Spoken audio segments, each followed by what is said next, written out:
Overview. In mid-1870, Birsa was born in a family of Mundas, a tribal group that lived in Chota Nagpur. The tribes had customs and rituals that were very different from those laid down by Brahmas.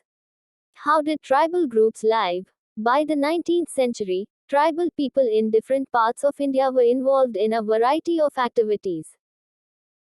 Some were jhum cultivators. Jhum cultivation, that is shifting cultivation, was done on small patches of land, mostly in forests. The cultivators cut the tree tops to allow sunlight to reach ground, and burnt the vegetation on the land to clear it for cultivation. Once the crop was ready and harvested, they moved to another field and left that field fallow for several years. Some were hunters and gatherers. In many regions, tribal groups lived by hunting animals and gathering forest produce. Khons were hunters and gatherers living in the forests of Orissa. They used many forest shrubs and herbs for medicinal purpose and sold forest produce in the local markets. If beggars of central India reluctant to do work for others, tribal groups often needed to buy and sell in order to be able to get the goods that were not produced within the locality. This led to their dependence on traders and moneylenders. Some herded animals. Many tribal groups lived by herding and rearing animals and gathering forest produce. They were pastoralists who moved with their herds of cattle or sheep according to the seasons. The Van Gujars of Punjab Hills and Labadis of Andhra Pradesh were cattle herders.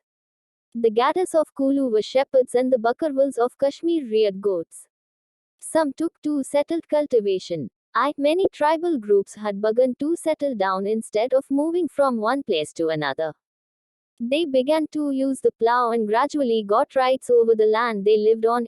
British officials saw settled tribal groups like the Gonds and Santals as more civilized than hunter-gatherers or shifting cultivators. How did colonial rule affect tribal lives? The lives of tribal groups changed during British rule. What happened to tribal chiefs?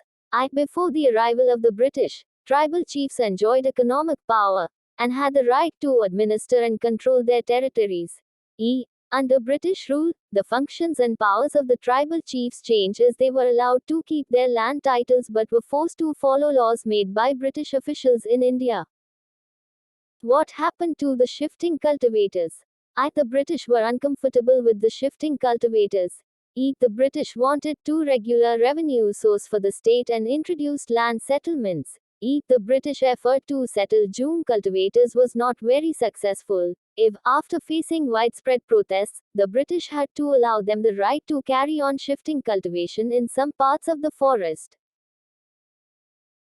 Forests laws and their impact. The life of tribal groups was directly connected to the forest. The British extended their control over all forests and declared them as state property. Reserved forests were for producing timber which the British wanted. In reserved forests people were not allowed to move freely or practice jhum cultivation, many tribal groups reacted against the colonial forest laws and rose in an open rebellion. The problem with trade. During the 19th century, tribal groups found the trade